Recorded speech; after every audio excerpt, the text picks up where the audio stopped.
નમસ્કાર. દિવસભરના તાજા સમાચારોમાં તમારું સ્વાગત છે. તમારી સાથે હું છું પિનલગીરી ગોસ્વામી. સમાચારો વિસ્તારથી જાણીએ એ પહેલા મહત્વના સમાચારો ઉપર એક નજર. મિત્રો, અત્યારના સૌથી મોટા સમાચાર સામે આવી રહ્યા છે ઉકાઈ ડેમથી. ઉકાઈ ડેમમાં નવા નીરની આવક થઈ છે. દક્ષિણ ગુજરાતમાં ભારે વરસાદના કારણે ઉકાઈ ડેમમાં નવા નીરની આવક થઈ છે. ઉપરાંત ઉકાઈ ડેમમાં નવા નીરની આવકમાં સતત વધારો પણ થઈ રહ્યો છે. ડેમની વર્તમાન સપાટી 314.98 ફૂટ નોંધાઈ છે, જ્યારે ડેમની પૂર્ણ સપાટી 345 ફૂટ જેટલી છે. છેલ્લા 24 કલાકમાં ડેમની સપાટીમાં 0.24 ફૂટનો વધારો થયો છે. મિત્રો, અન્ય મહત્વના સમાચારની વાત કરીએ તો અમરેલીમાં ખેતરોનું ધોવાણ, વળતરની માંગ કરવામાં આવી છે. અમરેલી પંથકમાં ભારે વરસાદથી ખેતરોનું ધોવાણ થયું છે. આ મામલે સાવરકુંડલા અને લીલિયાના ધારાસભ્ય અને પૂર્વ ધારાસભ્યે મુખ્યમંત્રીને પત્ર લખીને સર્વે અને વળતરની માંગ કરી છે. તેમણે જણાવ્યું છે કે નદી કિનારે આવેલા ગામોમાં ખેતીલાયક જમીનમાં ભારે ધોવાણ થયું છે. આ વિસ્તારના મોટાભાગના પરિવારો ખેતી ઉપર નિર્ભર છે. સૌથી વધુ નુકસાન સાવરકુંડલા ગ્રામ્ય વિસ્તારમાં નોંધાયું છે. મિત્રો, અન્ય મહત્વના સમાચારની વાત કરીએ તો નારાયણ સાંઈના 5 દિવસના જામીન મંજૂર. નારાયણ સાંઈને લઈને મોટા સમાચાર સામે આવી રહ્યા છે.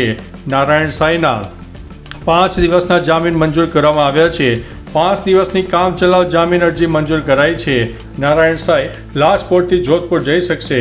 5 દિવસમાં જોધપુરથી લાજપોર આવવું પડશે અને એ પણ પાછું આવવું પડશે. પોલીસ જાપ્તા સાથે જ જોધપુર જવાની મંજૂરી આપવામાં આવી છે. તમામ ખર્ચ નારાયણ સાંઈએ ભોગવવાનો રહેશે. મિત્રો, અન્ય મહત્વના સમાચારની વાત કરીએ તો ગુમ થયેલા ગુજરાતી ફિલ્મ મેકર મહેશ જીરાવાલાનું પ્લેન ક્રેશમાં મોત કન્ફર્મ છે. અમદાવાદ પ્લેન ક્રેશમાં મૃત્યુ પામેલા લોકોના DNA મેચ કરવાનું કામ ચાલી રહ્યું છે. પ્લેન ક્રેશ બાદ ગાયબ ગુજરાતી ફિલ્મ મેકર મહેશ જીરાવાલાનો મૃતદેહ પણ પરિવારને સોંપી દેવાયો છે. એક્ટિવાના એન્જિન અને ચેસિસ નંબરના આધારે વાહન ઓળખી નાખવામાં આવ્યું. CCTV અને અન્ય બીજા અનેક પુરાવા પણ એકત્રિત કરીને પરિવારને તે મૃતદેહ સાથે ફિલ્મમેકરનો જ હોવાનું મનાવવામાં સફળતા મળી છે. મિત્રો, અન્ય મહત્વના સમાચારની વાત કરીએ તો ગિરનાર રોપવે સેવા બંધ. ગિરનાર પર્વત પર પડી રહેલા ભારે વરસાદને કારણે રોપવે સેવા સ્થગિત કરી દેવામાં આવી છે. ગિરનાર પર્વત પર પવનની ઝડપમાં નોંધપાત્ર વધારો પણ નોંધાયો છે. શિખર વિસ્તાર નજીક પવનની તીવ્રતા વધુ હોવાથી રોપવે સંચાલન જોખમી બની ગયું છે.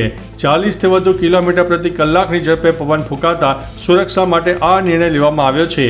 સેવા બંધ થતાં કેટલાક યાત્રાળુઓ પગપાળા યાત્રા પસંદ કરી છે. મિત્રો, અન્ય મહત્વના સમાચારની વાત કરીએ તો સિદ્ધપુર હાઈવે પર દેહ વ્યાપાર ઝડપાયો છે.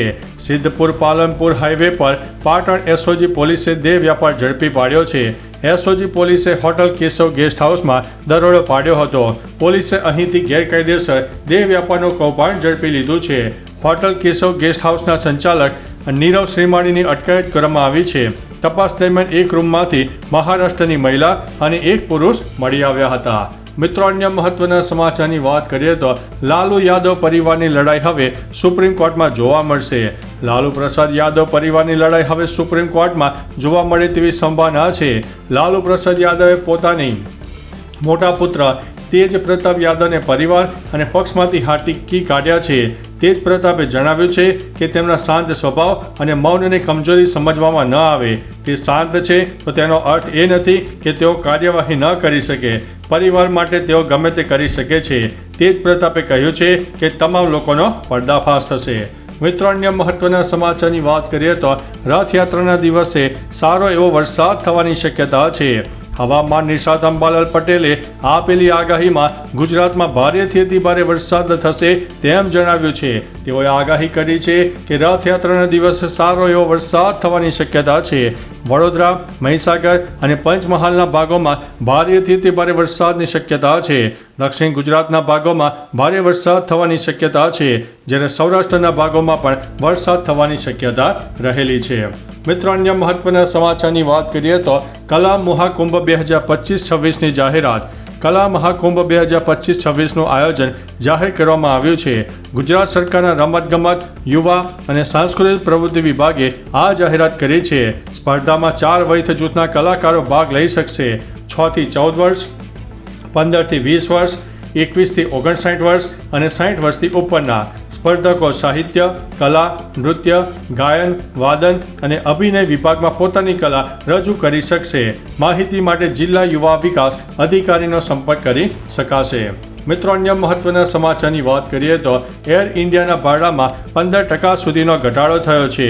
ગુરુવાર 12 જૂનના રોજ થયેલા અકસ્માત પછી એર ઇન્ડિયાના સ્થાનિક અને આંતરરાષ્ટ્રીય રૂટ પર ફ્લાઇટ બુકિંગમાં લગભગ 20%નો ઘટાડો થયો છે. ઇન્ડિયન એસોસિએશન ઓફ ટૂર ઓપરેટર્સના પ્રમુખ રવિ ગૌસેને શુક્રવારે આ માહિતી આપી હતી. તેમણે કહ્યું છે કે આ સમયગાળા દરમિયાન એર ઇન્ડિયાના સરેરાશ ભાડામાં પણ 8 થી 15%નો ઘટાડો થયો છે. મિત્રો, અન્ય મહત્વના સમાચારની વાત કરીએ તો આગામી 23 જૂનથી 3 જુલાઈ સુધી યોજાશે બોર્ડની પૂરક પરીક્ષા. ધોરણ 10 અને 12ના વિદ્યાર્થીઓ 23 જૂનથી 3 જુલાઈ સુધી બોર્ડની પૂરક પરીક્ષા આપી શકશે. ગુજરાત રાજ્ય શિક્ષણ બોર્ડ દ્વારા આગામી 23 જૂનથી 3 જુલાઈ સુધી બોર્ડની પૂરક પરીક્ષા લેવાનું આયોજન છે. 18,000 જેટલા વિદ્યાર્થીઓ પૂરક પરીક્ષા આપશે, જેમાં ધોરણ 10ના 10,445 અને ધોરણ 12માં 7,727 વિદ્યાર્થીઓ પરીક્ષા આપશે, જ્યારે વિજ્ઞાન પ્રવાહમાં 2,689 વિદ્યાર્થીઓ પરીક્ષા આપશે.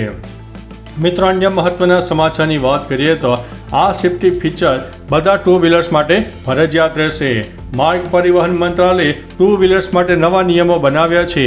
હવે 2026થી ઉત્પાદિત નવા ટુ વ્હીલર્સમાં એન્ટી લોક સિસ્ટમ ફરજિયાત બનશે.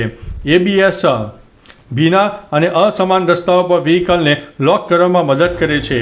ઉપરાંત ટુ વ્હીલર ઉત્પાદકો અને ડીલરશીપને દરેક નવા વાહન સાથે 2 BIS પ્રમાણિત હેલ્મેટ આપવા પડશે.